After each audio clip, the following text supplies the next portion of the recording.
بسم الله الرحمن الرحيم. عن مالك قال بلغني أنه قيل للقمان الحكيم ما بلغ بك ما نرى يعني الفضل قال صدق الحديث وأداء الأمانة وترك ما لا يعني رواه الموتى.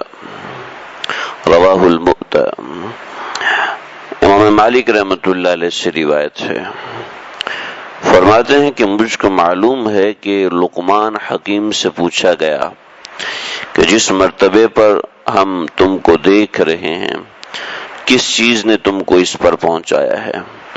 تو حضرت لقمان علیہ السلام نے ارشاد فرمایا کہ زبان کی سچائی نے اور امانت کی دیانت نے اور فضول اور بے فائدہ چیزوں کو ترک کر دینے سے۔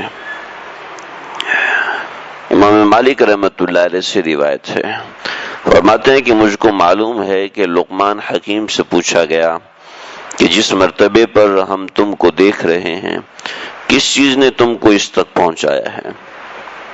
تو حضرت لقمان علیہ السلام نے 3 باتیں فرمائی۔ نمبر 1 زبان کی سچائی، نمبر 2 امانت میں دیانت، اور نمبر 3 فضول اور بے فائدہ چیزیں ترک کر دینا۔ حضرت لقمان علیہ السلام حضرت ایوب علیہ السلام کے بھانجے ہیں، بعض نے کہا کہ ان کی خالہ کے بیٹے ہیں۔ علماء کا اس معاملے میں اختلاف ہے کہ وہ پیغمبر تھے یا نہیں، لیکن صحیح بات یہ ہے کہ وہ پیغمبر نہیں تھے، حکیم تھے اور ولی آدمی تھے، اور یہ فرماتے ہیں کہ انہوں نے 1000 پیغمبروں کی خدمت اور شاگردی کی۔ حضرت عبداللہ بن عباس رضی اللہ تعالیٰ عنہما سے روایت ہے کہ حضرت لقمان پیغمبر نہیں تھے اور نہ بادشاہ تھے، بلکہ کالے غلام تھے، بکریاں چراتے تھے۔ حق تعالیٰ نے ان کو اپنا مقبول بنایا اور حکمت اور جوان مردی اور عقل دی، اور اپنی کتاب میں حضرت لقمان علیہ السلام کا ذکر کیا ہے۔ اللہ رب العزت نے قرآن مجید میں حضرت لقمان علیہ السلام کی نصیحتیں ذکر کی ہیں، اور اس سے مقصد یہ ہے کہ کوئی بھی شخص کا کتنا بھی نیچ اور چھوٹا ہی کیوں نہ ہو، خاندانی اعتبار سے، مالی اعتبار سے، طبقاتی اعتبار سے، معاشرتی اعتبار سے، یا اپنی ذات پات کے حوالے سے، یا اپنی عقل اور فہم کے حوالے سے، لیکن جب وہ تقوی کے ساتھ رہتا ہے اور تدابیر اختیار کرتا ہے اور نیک صحبت میں رہتا ہے تو اللہ رب العزت اس شخص کو بہت اونچائی تک لے کے جاتے ہیں۔ اور یہ حد ہے اونچائی کی کہ ایک عام آدمی جو کہ پیغمبر بھی نہیں ہے، اللہ رب العزت نے اس کی باتوں کا ذکر قرآن مجید میں کیا ہے۔ جیسے چند مقامات پر سیدنا ابو بکر صدیق کا ذکر ہے، چند مقامات پر سیدنا عمر فاروق کا ذکر ہے، ایک مقام پر حضرت ابو لبابہ رضی اللہ تعالیٰ عنہ کا ذکر ہے، کئی مقامات پر حضرت عائشہ کا ذکر ہے، یعنی متعدد مقامات ہیں جہاں پر جا کے سارے صحابہ کا ذکر آتا ہے۔ تو ایسے ہی دیگر امتوں کی کتابوں کے اندر بھی اللہ کے نبی کے صحابہ کا ذکر آتا ہے، جیسے کہ بڑا مشہور واقعہ ہے بیت المقدس کی فتح کے موقع پر انہوں نے کہا کہ اگر تم 2 برس بھی محاصرہ کر کے رکھے رہو تو ہمارے پاس اس سے بھی زیادہ برسوں کا کھانا پینا، سامان اور پانی یہ سب اندر ذخیرہ ہے، دیواریں تم لوگ توڑ نہیں سکتے، لیکن تم لوگ ہمیں فتح نہیں کر سکتے۔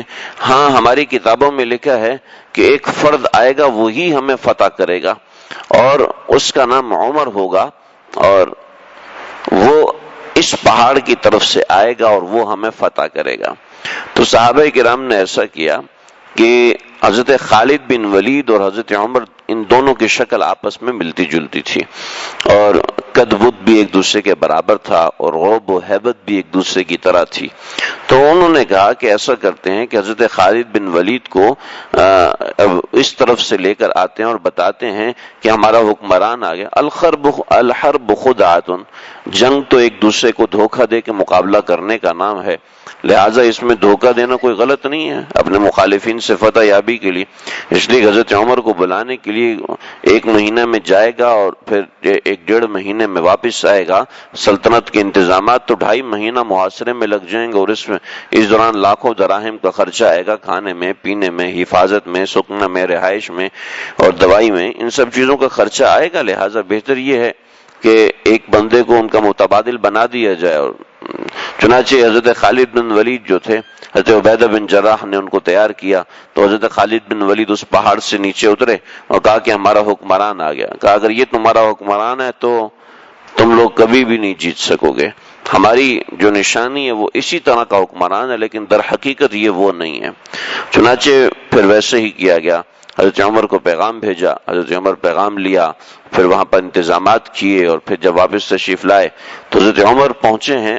تو حضرت عمر اکیلے آئے ہیں، ان کے ساتھ ان کا ایک غلام تھا.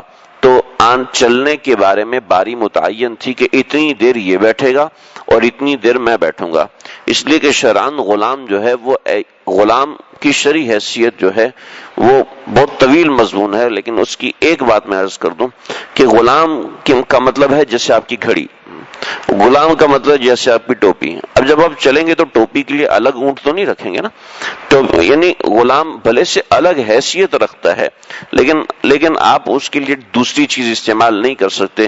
جو غلام کا کمایا ہوا مال ہے وہ غلام کا نہیں ہے، وہ میرا ہے. جو میرا غلام ہے اس کا کمایا ہوا مال میرا ہے، لہٰذا وہ اپنا مال بھی میری اجازت کے بغیر نہیں کھا سکتا.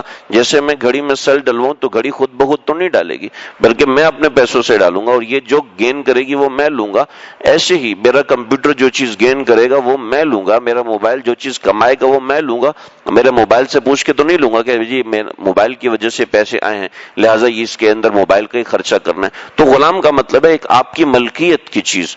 چنانچہ شرعی طور پر غلام کے لیے مسئلہ یہی تھا کہ 1 اونٹ لے سکتے تھے، اس سے زیادہ نہیں لے سکتے تھے. چنانچہ حضرت عمر نے 1 اونٹ لیا اور اس کے اندر باری متعین کی. ظاہر بات ہے اتنا لمبا سفر ہے اور ایک آدمی مستقل بیٹھ کے آئے اور دوسرا آدمی مستقل چل کے آئے تو یہ ایک ناانصافی سی معلوم ہو رہی تھی. چنانچہ حضرت عمر نے اوقات متعین کیے، اتنے اوقات تک یہ بیٹھے گا، اتنے اوقات تک میں بیٹھوں گا. چنانچہ جب بیت المقدس میں داخل ہو رہے تھے تو اوپر سے اترائی تھی اس مقام پر، اور کافی اونچی اترائی تھی. تو دور سے حضرت عمر نظر آئے اور حضرت عمر رضی اللہ تعالیٰ عنہ کے جسم کے کپڑے کے اوپر 14 پیوند لگے ہوئے تھے، اور غلام اونٹ کے اوپر بیٹھا ہوا تھا اور حضرت عمر نیچے تھے. اور روایتوں میں یہ بات بھی آئی ہے کہ حضرت خالد بن ولید، حضرت عبیدہ بن جراح اور دیگر کئی صحابہ کرام کافی دور تک چلے گئے اور استقبال کے لیے حضرت عمر سے کہا کہ آپ گھوڑا لیجئے اور یہ لباس پہنیے اور ایک بڑی شان و شوکت سے آئیے.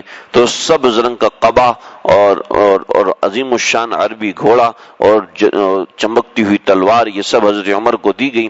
حضرت عمر نے پہن کے جب گھوڑے پر سوار ہوئے تو فرمایا قد قتلتنی واللہ قد قتل، اللہ کی قسم تم لوگوں نے مجھے قتل کر دیا. اور انہوں نے حضرت عمر رضی اللہ عنہ نے سب سامان اتارا، فرمایا تم سب کے سب چلے جاؤ ورنہ میں تم سب کو قتل کر دوں گا کہ تم نے عمر کو اس کے اصلی لباس سے ہٹا دیا. چنانچہ بوریے کا لباس حضرت عمر نے زیب تن فرمایا.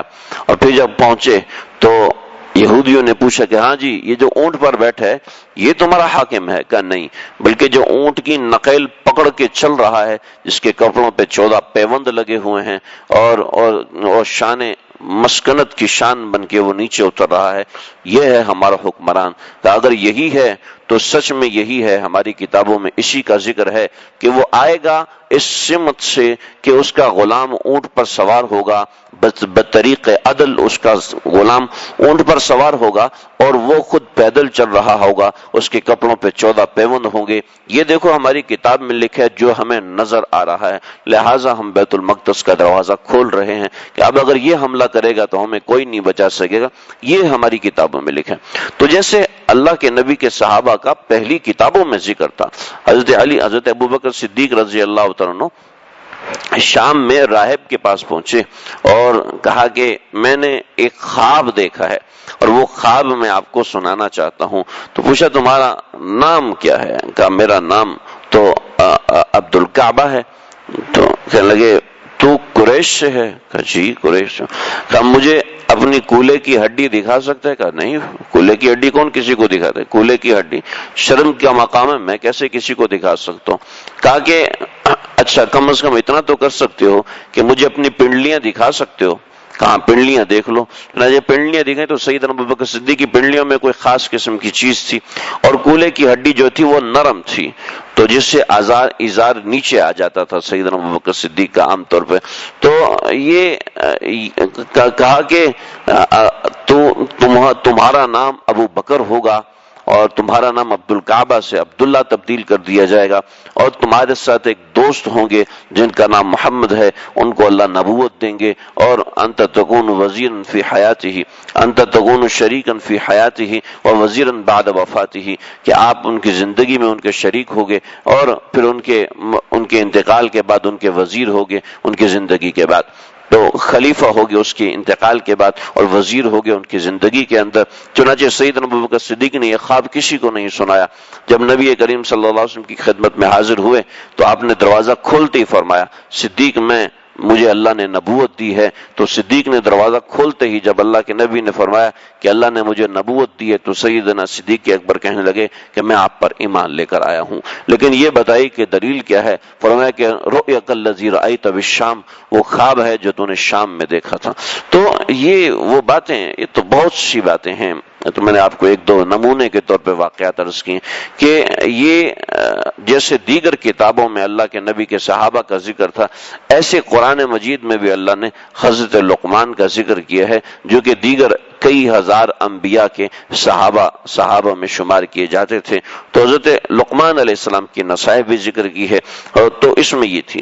وہ نصائح یہاں پر ہیں کہ صدق و حدیث، کہ سچی بات کہنا، جھوٹ نہ بولنا، اور دوسرے اداء الامانتی، امانت کو ادا کرنا، اور تیسرا ترک ما لا یعنی، کہ لا یعنی چیزوں کو ترک کر دینا۔ یہ تینوں مضامین بڑے اہم ہیں، بڑے ضروری اور اہم ترین مقامات ہیں، اور اس کے حوالے سے پچھلی حدیث میں بھی یہی تین چیزیں گزری تھیں، اس کے بجائے ایک مزید چیز اور گزری تھی، تو اس حدیث کے اندر یہ کافی بات ہو چکی ہے، تفاصیل بہت زیادہ ہیں۔ صدق و حدیث کے سچ بولنا، کہ زبان نے کتنی کتنی بڑی تباہیاں کی ہیں۔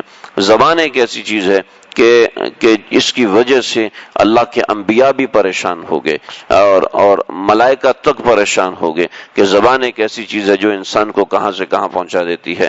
اور پھر امانت ہے، اور ترک ما لا یعنی فضول چیزوں کا ترک کر دینا۔ فضول چیزوں سے مراد وہ چیزیں ہیں جس کے بغیر زندگی میں گزارا ممکن نہیں ہے، یا جس کے بغیر ضرر ہو۔ ضرورت کیا ہے؟ ضرورت کہتے ہیں جس کے بغیر ضرر ہو۔ ہمارے ہاں ونڈو شاپنگ ہوتی ہے، یعنی بازار چلے گئے، جو سمجھ میں ایسا اٹھا لیا، جو سمجھ میں، یہ نہیں دیکھا کہ گھر کی ضرورت کیا ہے۔ پہلے گھر کی جو ضرورت ہے اس کی پرچی بنانی چاہیے، اور پھر اس حساب سے سامان لانا چاہیے۔ ہاں پھر سپر اسٹور میں دیکھا کہ اچھا یہ چیز بھی ہو جاتی تو زیادہ مناسب تھا، پھر لے لیا۔ لیکن ایسے ہی چلے گئے اور جناب وہاں سے جو پسند آیا، جیسے پسند آیا۔ فرمائشیں بنانا کوئی مشکل کام نہیں ہوتا، انسان دو چار چیزوں میں تقابل کرے تو ایک نئی فرمائش بن جاتی ہے۔ لیکن ضرورت کہ جس کے نہ ہونے سے ضرر ہو، اس کو ضرورت کہتے ہیں۔ اس کے علاوہ جو سب چیزیں ہیں وہ لا یعنی ہوتی ہیں، تو اپنی زندگی سے لا یعنی چیزوں کو نکالنا، یہ بھی انسان کے ایمان کو مضبوط بناتا ہے۔ اللہ تعالیٰ سمجھنے کی اور عمل کرنے کی توفیق عطا فرمائے۔ وآخر دعوانا الحمدللہ رب العالمین، ربنا تقبل منا انک انت السمیع